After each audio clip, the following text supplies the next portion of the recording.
Bem-vindos a mais uma conversa com os jesuítas Duarte Rosado, Nelson Faria e Samuel Beirão, autores do podcast Provoca, um projeto da Companhia de Jesus que pretende suscitar boas perguntas sobre Deus e sobre o mundo. Hoje é Sábado Santo, dia de silêncio. Que silêncio é este e o que é que nos diz? Jesus morreu. Padre Nelson, acho que a pergunta é: e agora? Então, agora temos um dos dias mais esquecidos das celebrações do Tríduo Pascal, mas teologicamente mais importante de todos. Porque o que é que está a acontecer no Sábado Santo? Nós muitas vezes olhamos para a história de Jesus como é Jesus, que é Deus, que desce na encarnação, que nós chamamos a kenosis, pronto, e encarna e faz homem, e está bem. Alguns de nós vão dizer, não, ele vai descer ainda mais, vai descer até uma morte de cruz. E aí é que ele mostra a verdadeira kenosis do nosso Deus, a verdadeira descida, o quão pequeno ele se faz. Mas o abaixamento total de Deus só se cumpre neste dia de Sábado Santo. Porquê? Porque ele vai ao sítio onde nós entendíamos que antes Deus não estava, que é a morte. É a descida de Deus até ao lugar onde reina a morte, onde a morte domina sobre toda a vida. E Deus vai lá e abraça todo este mistério. Ou seja, o que é que está a acontecer neste dia? O silêncio de Deus entra no seu próprio silêncio. Mas que silêncio é este? É o vazio por completo, o total vazio, o total sem sentido. Se quiserem, o desespero total, o abandono mais cru, com a descida de Jesus até o mais fundo do reino dos mortos. O que nós estamos a dizer com este dia é nesse lugar que a esperança brota. É aqui que a esperança nasce. Não é só na cruz, nem é só com a ressurreição. É o amor, não há lugar algum no mundo e na realidade humana que possa escapar à imensidão do amor de Deus. Mas é uma esperança, porque eu já sei o resultado. Isto é um bocadinho batota, digamos assim, porque nós já sabemos o resultado. Nós celebramos o Tríduo todo a saber o que é que vai acontecer. Essa esperança já vem daí, já vem do domingo de Páscoa. Então, nós ao celebrarmos o Tríduo Pascal, nós não podemos fazer de conta que não sabemos a história em que estamos a entrar. Portanto, estamos a celebrá-lo mal. Nós, quando estamos a celebrar o lava-pés, a instituição da Eucaristia, nós sabemos para onde é que nos estão a guiar. O que é que cabe na celebração do Sábado Santo? Nós lembrarmos que há um vazio que é o mais pleno dos vazios, o sem sentido total, e até aí o Senhor habita. Não há lugar algum, experiência alguma, que não possa ser habitada pelo Senhor. O Holocausto, a Shoah, o genocídio do Ruanda, o que está a acontecer neste momento no Médio Oriente. Não há lugar algum, quer físico, quer geográfico, se quiserem, quer psicológico, onde eu possa estar longe da presença de Deus, porque Ele foi até ao lugar mais alheado de si mesmo para experimentar isso tudo. A morte de todas as mortes. Não é só que Ele tenha morrido, não é só que Ele tenha estado morto. Ele foi até ao lugar mais vazio de todos os vazios e, através do Espírito Santo, é aí que o Pai o vai buscar. Há uma imagem muito bonita dos padres da Igreja que é Jesus foi o mais pleno dos filhos ao entregar-se ao Pai na cruz, confiado. O Pai foi o mais pleno dos pais ao ir à procura do seu filho no lugar onde ele nunca tinha entrado antes, através do abraço do Espírito Santo. Então o pleno do céu e o mais fundo do desespero estão neste momento unidos, neste dia de Sábado Santo, por um abraço do Espírito Santo. Estamos a falar de esperança e importa aqui, acho que, clarificar um bocadinho o que é que ela quer dizer e como é que ela, nas nossas vidas, quase todas muito atarefadas e cheias, pode significar e como é que eu posso perceber o que é esperança ou o que é outra coisa que não é esperança. A esperança, além de ser uma graça, uma virtude dada por Deus, é também uma atitude de vida que eu procuro e que construo no sentido de posso viver a minha vida sabendo que o depois, o amanhã, existe e é, de algum modo, melhor ou mais pleno do que aquilo que eu já vivo hoje. Porque é que dizíamos, não é? Que pode ser um bocadinho batota viver o hoje porque já sabemos o que é que acontece amanhã. a ressurreição, a plenitude de quem somos, a plenitude da vida, só é possível acontecer se atravessarmos a morte. Quando o Senhor ressuscitado vem com as marcas do dia de ontem, da sua morte, vem com este vazio do dia de hoje, em que o Filho de Deus, como dizia o Padre Nelson, foi resgatar tudo o que ainda não sabia o que era esperar, ainda não sabia o que era a luz, não sabia o que era o belo. Portanto, a nossa vida é uma vida que há de ser vivida, independentemente daquilo que me acontece, há de ser vivida sabendo que o depois existe, e o depois, quando já não houver tempo, se quisermos dizer assim, a vida eterna, a eternidade junto de Deus, há de ser a plenitude de todo o bem que aqui vivemos. Se eu tenho uma grande alegria na minha vida e se a absolutizo e quero guardar aquela experiência para sempre numa cápsula,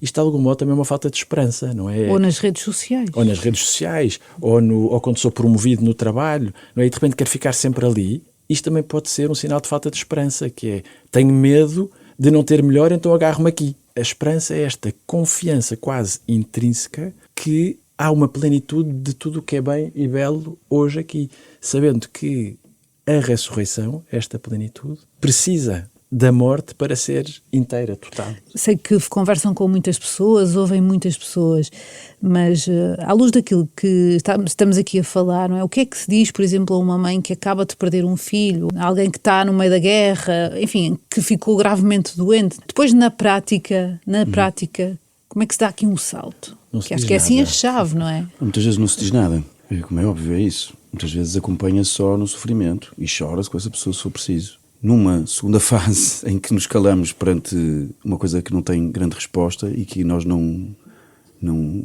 vivemos exatamente, podemos ser compassivos, mas não sabemos. Eu diria que há aqui uma coisa importante que é, pronto, de alguma forma, ir aprendendo a acolher a realidade como ela é. E pronto, e de alguma forma, eu acho que a esperança vem desta confiança muito grande de que Deus em tudo pode abrir possibilidades de vida, lugares de vida, em tudo, em todos os lugares, todos. Há muitas histórias de lugares de enorme sofrimento. O atual contexto internacional? Sim. Mas, por exemplo, uma mãe que perde um filho. Conheço uma história de uma mãe que perdeu um filho e aquilo, foi duríssimo e continua a ser duríssimo. E continua a ser uma grande dor. Mas, na verdade, esta mulher conseguiu que aquilo abrisse em si lugar de vida. Deus abriu nela lugares de vida. E através disto, isto não tinha que acontecer para que esta mulher encontrasse lugares de vida. Não é isso que eu estou a dizer. Sim. Eu estou a dizer é que das coisas que acontecem, de uma certa, daquilo que é da realidade, ao ir acolhendo e ao ir abrindo, não é? Porque o acolher também significa abrir espaço para a vida. Abrir espaço para a vida. Querer também, não é? Ter esse desejo de abertura. Eu diria que às vezes o problema da esperança é que a esperança, o que é que eu tenho esperança? Eu tenho esperança que as coisas corram bem só, ou que corram aquilo que eu queria que corresse. Mas isso não é ter esperança, pergunto. Eu acho que não, primeiro porque, ou seja, as minhas expectativas serem cumpridas, esta é a minha esperança. Primeiro, ninguém diz que as tuas expectativas são a melhor coisa do mundo.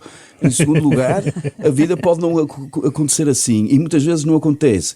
Eu ter expectativas rigidíssimas em relação à vida é estreitar a minha vida e o meu horizonte para uma nesgazinha de nada e deixo depois de fora todas as possibilidades que havia. E às vezes confundo-se esperança com isto, com as coisas correr, tipo aquela história do Covid, não é? Vai correr tudo bem. Não vai. Houve coisas que não correram bem. Mas não é essa a esperança, não é simplesmente que corra tudo bem. Ou pelo menos o bem não é o bem que nós estamos a achar que é o bem, não é? A esperança não é uma evasão das contingências que me podem limitar, doer, daquilo que eu posso perder.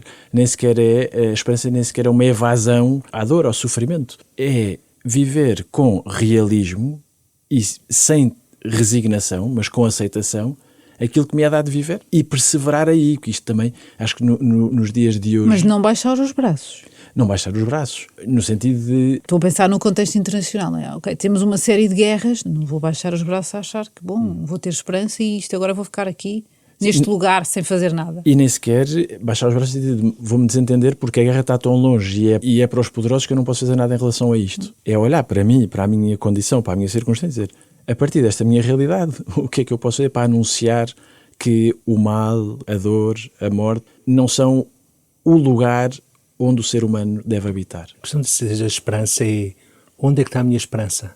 Esperança em quem?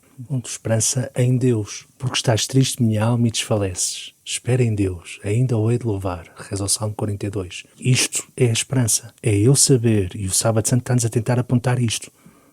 Um grande silêncio reina sobre a terra. Um grande silêncio e uma grande solidão. Começa numa homilia dos padres da Igreja de Sábado Santo, que é assim famosíssima. Este é o dia que nos está a ser assinalado que não há realidade alguma onde Cristo não esteja. Eu posso ter esperança porquê? Porque Deus passou por aqui. E o conflito presente, a dor presente, a angústia presente, são um rascunho de um futuro que virá a dar bom fruto. Porquê? Porque o Senhor não me falha. Porque o Senhor está comigo. E esta é a minha esperança. Não é a minha certeza. Mas é isso que me leva a atuar. É isso que me leva a levantar os braços. Daí o Papa Francisco ter gostar de citar o Charles Péguy, diz: a esperança, há 3 virtudes teologais: a fé, a esperança e a caridade. E sendo que a fé e o amor são as maiores, a mais pequenina é a esperança. Mas sendo a mais pequena, é a que vai à frente e leva as outras duas pela mão e arrasta-as. Sim. E eu preciso do silêncio para ter esperança. Eu acho que aqui não é tanto... Este silêncio não é o silêncio para quem vai rezar, é no mais cru e duro dos silêncios, mas está mais a falar da solidão. Na solidão, de quando eu sinto que ninguém me ama, ninguém me compreende, ninguém passou pelo mesmo que eu, ninguém pode sequer dar-me um braço, uma mão amiga, porque ninguém está no mesmo abismo, nunca ninguém passou por aqui. O Sábado Santo está a dizer: eu estou aqui ao teu lado. Hoje é o dia da Vigília Pascal, que são normalmente uma celebração muito longa. A luz da... Diz São José Maria Escrivá: se a missa é longa, é porque amas pouco. ficou a dica. Eu estava a pensar na Vigília Pascal. Ficou a dica.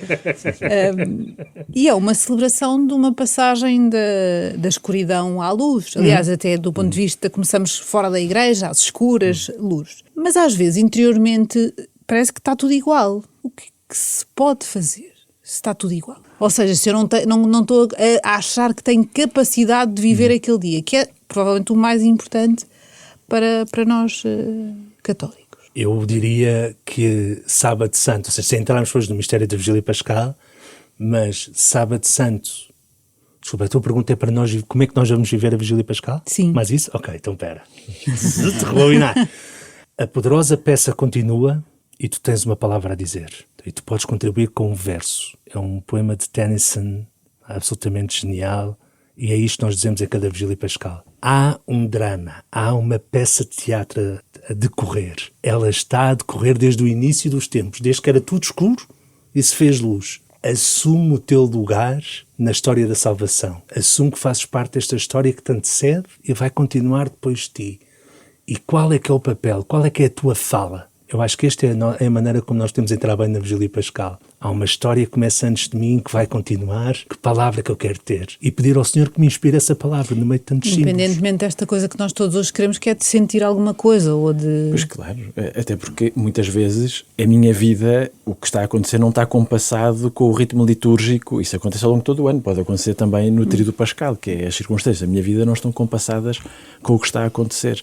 A noite de Páscoa é de tal maneira simbólica, isto que falávamos, não é? Da escuridão à luz, escutarmos a história do povo de Deus até cada um de nós, vivermos cada um em comunidade, em comunhão, aquele momento, numa noite que é longa, mas que acaba com o raiar do dia, com a luz do dia. Mesmo que as circunstâncias da minha vida não estejam compassadas com isto, há um sinal que a liturgia nos dá, como dizia o Padre Nelson, que é: eu tenho um lugar nesta celebração, nesta comunhão, esta dimensão performativa da liturgia, da Vigília Pascal, faz-me lembrar que sem mim, enquanto pessoa, nesta história da humanidade, nesta história da salvação, isto seria diferente. E, portanto, todas as minhas mortes, todas as minhas escuridões, as minhas dores, têm como final esta luz que na noite de Páscoa invade um templo, invade a igreja, mas que na minha relação de fé com Deus me invade a vida toda. Para Duarte, para terminar. O que eu acho que às vezes é difícil para nós, enfim, em geral, é que nos sintamos parte disto, estive ouvidos nisto. Pronto, e vamos assistir à missa, vamos ver a coisa, não é? ser um bocado espectador. Pronto, mas isto, não, estamos aqui uma espécie de cumprir mínimos, não é? Andamos aqui a cumprir mínimos olímpicos. O que é que eu tenho que fazer? Tenho que ir à missa. Vamos à missa, pronto. Está feito, não é? A mim parece-me que a vigília pascal, pronto, esta coisa que vem desde a criação, desde os inícios do universo até hoje, enfim, pode nos inspirar a viver isto, no fundo, a queremos assumir alguma coisa na vida, assumir isto na vida. Não sei, às vezes é isto, é uma espécie de proforma que fazemos, é tipo preencher papéis, vamos à missa como quem vai às finanças, não é? E quando é um proforma é quando fica longo, não é? Porque é isso que se eu sei... É uma missa mesmo longa, atenção. É isso, não vale a pena. Objetivamente é maior do que uma missa. É, claro. Mas é isso, ou seja, não ir à missa como quem vai às finanças, preencher papéis, pagar dívidas ou o que quer que seja, para ir à missa como quem vai encontrar a vida. Pronto, não sei. Mas isto não é só a Vigília Pascal, não é? A Vigília Pascal é só a celebração maior e eu, na meu ver, mais bonita do ano inteiro. Com uma carga simbólica inacreditável. Mas ir como quem vai buscar luz e vida, como quem pode encontrar ali o alimento, quem vai encontrar aquilo que anda à procura. Padres Duarte Rosado, Nelson Faria e Samuel Beirão, muito obrigada aos três. Amanhã estamos de volta para falar sobre a Páscoa. Lembro que estas conversas podem também ser ouvidas no site e no YouTube da Renascença.